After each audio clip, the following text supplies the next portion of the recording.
This family took a Christmas photo 3 days before the murders. Every person in that picture would be dead by Christmas morning. No stranger broke in. No one heard a scream. The killer slept in the same house and kissed his children good night. This is the true story of the Lawson Family Christmas Massacre, and one of the most disturbing crimes in American history. Subscribe. Watch till the end, because the scariest part is who pulled the trigger. Before the Blood Christmas is supposed to be safe, it's the one day people lower their guard. Doors stay unlocked, fires burn warm, children fall asleep believing nothing bad can happen. That belief is what makes this story so terrifying, because on Christmas Day, 1929, in the quiet countryside of Stokes County, North Carolina, an entire family was erased, not by a stranger, not by an intruder, but by the man they trusted most, the father, a place where nothing ever happened. Stokes County in the late 1920s was quiet in a way that felt permanent. Rolling farmland, dirt roads, small wooden houses scattered far apart. News traveled slowly and danger even slower. People worked the land, they knew their neighbors. Crime was rare, murder was almost unheard of.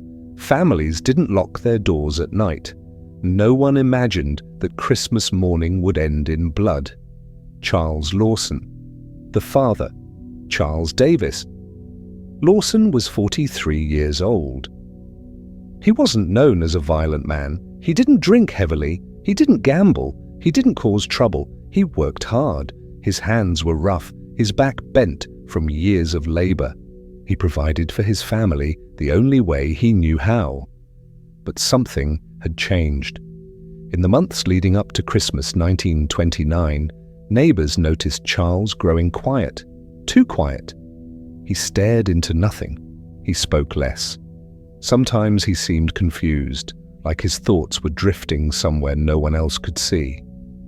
Some said his eyes looked empty. At the time, no one asked questions. Men didn't talk about their thoughts back then, and no one imagined what was forming inside his mind. Fanny Lawson, the mother. Fanny Lawson was 37.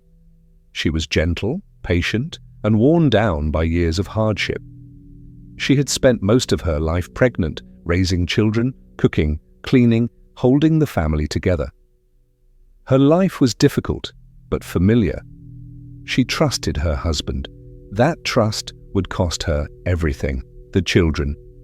The Lawsons had 7 children: Arthur, 16, Marie, 17, Carrie, 12, Maybelle, 7, James, 4, Raymond, 2, Mary Lou, 7. They were ordinary children. They played outside. They argued. They laughed. They believed their home was safe.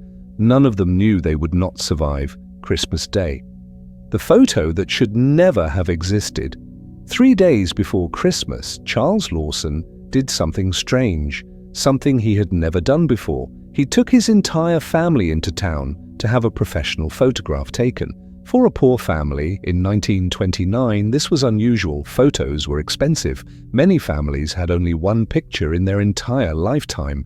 But Charles insisted they dressed in their best clothes, coats buttoned tight, hair neatly combed, faces stiff and formal. When the camera clicked, it captured something deeply unsettling. Charles stands straight, expression cold and distant. Fanny looks tense, almost afraid. Some of the children smile, others don't. People who later saw the photograph all said the same thing. It feels like a goodbye. Signs no one understood. After the photograph, Charles's behavior grew more alarming. He gave away belongings. He spoke about death in strange, casual ways. He became obsessed with order, where things were placed, how the house looked. There was tension between him and Marie, the eldest daughter. Something felt wrong, something no one could name. At the time, no one intervened. They didn't know what was coming. Christmas Eve, the last night. On the night of December 24th, 1929, the Lawson family went to bed as they always had. There was no Christmas tree, no presents. The family was poor, but Christmas still meant something. The children fell asleep believing they would wake up to another ordinary day. They were wrong. Christmas morning. Christmas morning arrived without celebration. No laughter, no children running through the yard, no smoke rising from the chimney. Just silence. The kind of silence that feels wrong even before you understand why. Hours passed. In nearby homes, families cooked meals, visited neighbors, and gathered around tables. But at the Lawson house, nothing moved. No doors opened. No voices carried on the cold air. By early afternoon, neighbors began to worry. Someone finally decided to walk up the dirt road and check on the family. That decision would uncover one of the most horrifying scenes Stokes County had ever known. The door opens. The door to the Lawson home was unlocked. When it was pushed open, death spilled out. Inside on the floor lay Fanny Lawson. She had been shot. But the violence didn't end there. Her skull had been crushed. The attack was not quick. It was personal.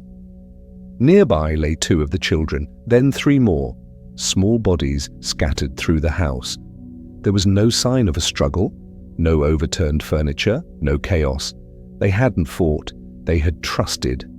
The method: Charles Lawson used a shotgun, but he didn't simply shoot and walk away.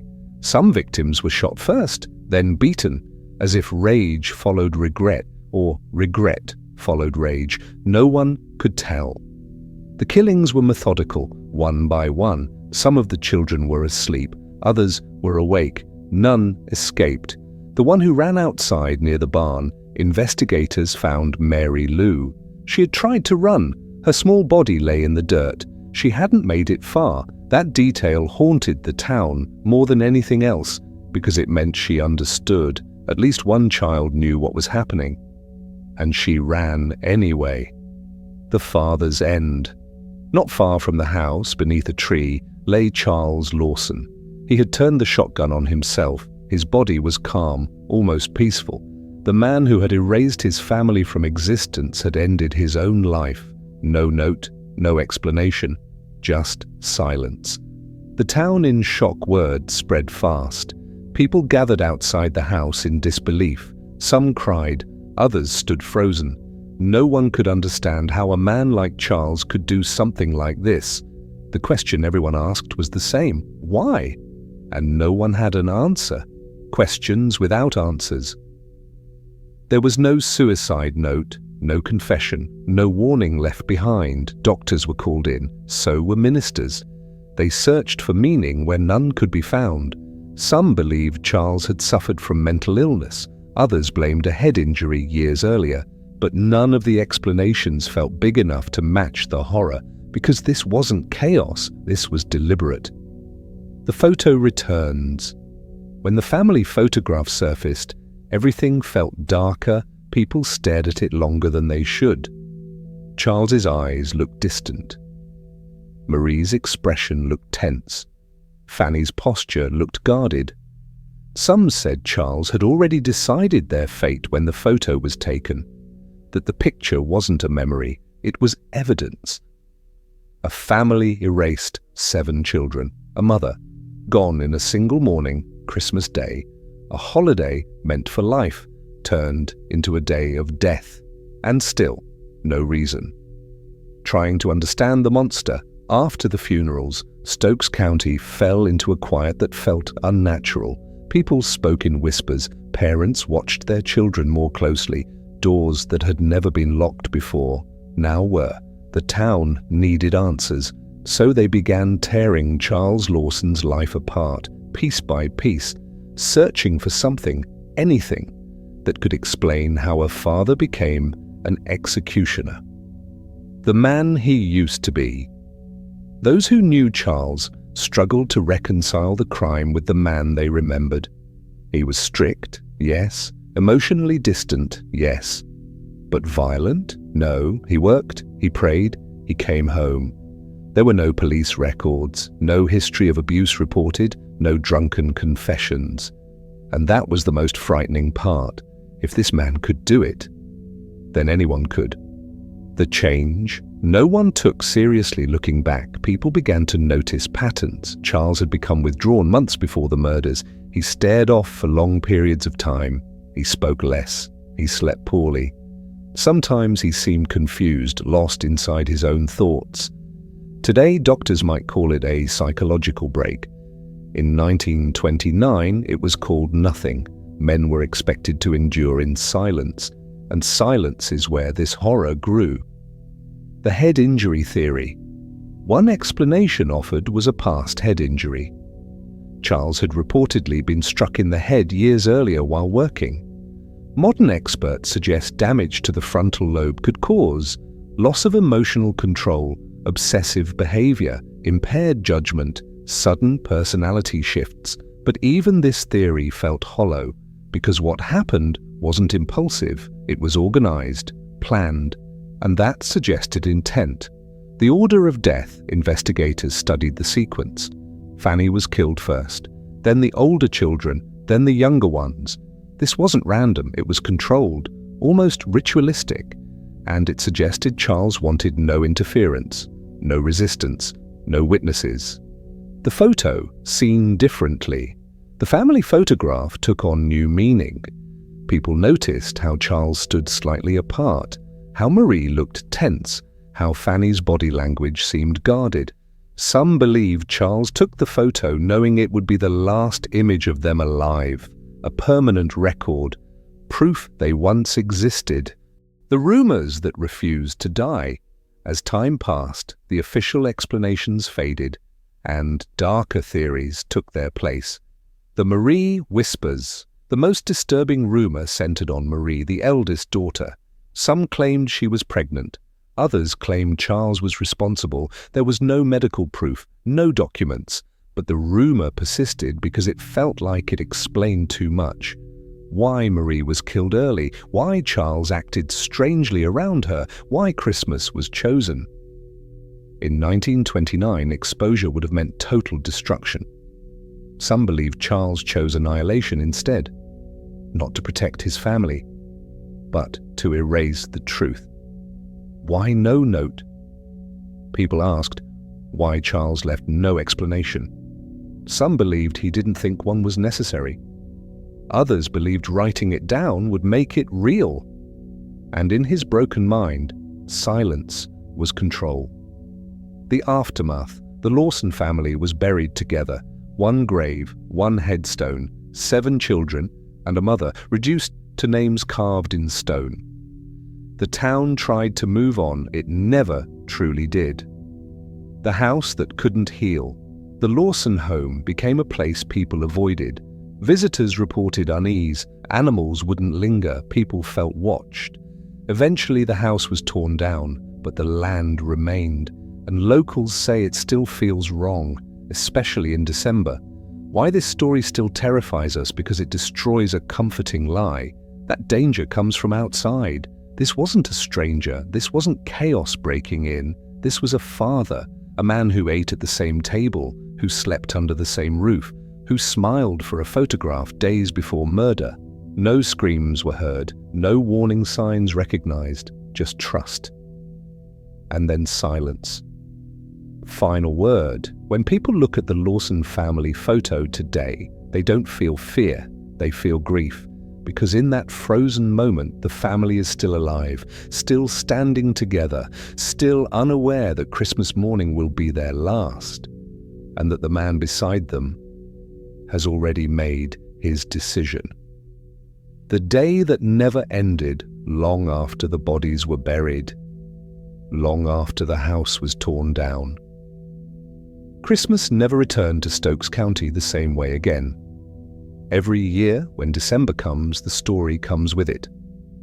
Not loudly, not dramatically, quietly, like a memory no one wants, but no one can escape. There is a photograph that still exists, a father, a mother, 7 children, frozen in time. They are clean, they are dressed well, they look alive, and that is what hurts the most. Because when you look at that picture, you realize something unbearable. This family died before they were murdered. They died the moment the decision was made. They died the moment the camera shutter closed. They died while still breathing. No one knows what the children dreamed about the night before Christmas. Maybe presents, maybe nothing at all. They went to sleep believing the world was safe, believing their father would protect them, believing morning would come. And it did, just not for them. There was no justice, no trial, no explanation that healed anything. The killer was already dead, and the answers died with him. All that remained were names carved into stone, and a question that never stops echoing. How could love turn into this? People want monsters to look like monsters. They want sharp teeth, wild eyes, obvious warning signs. But Charles Lawson looked like a father. And that is the part that never lets go. Somewhere every Christmas morning, children wake up laughing, and somewhere else, a photograph sits in silence, a reminder that evil doesn't always announce itself. Sometimes it eats dinner with you. Sometimes it tucks you in. Sometimes it stands beside you, smiling for the camera. The Lawson family didn't die screaming. They died trusting. And that is why this story never fades. Because the most terrifying thing about Christmas morning in 1929 was not the gun. It was the belief that nothing bad could happen, and it was wrong.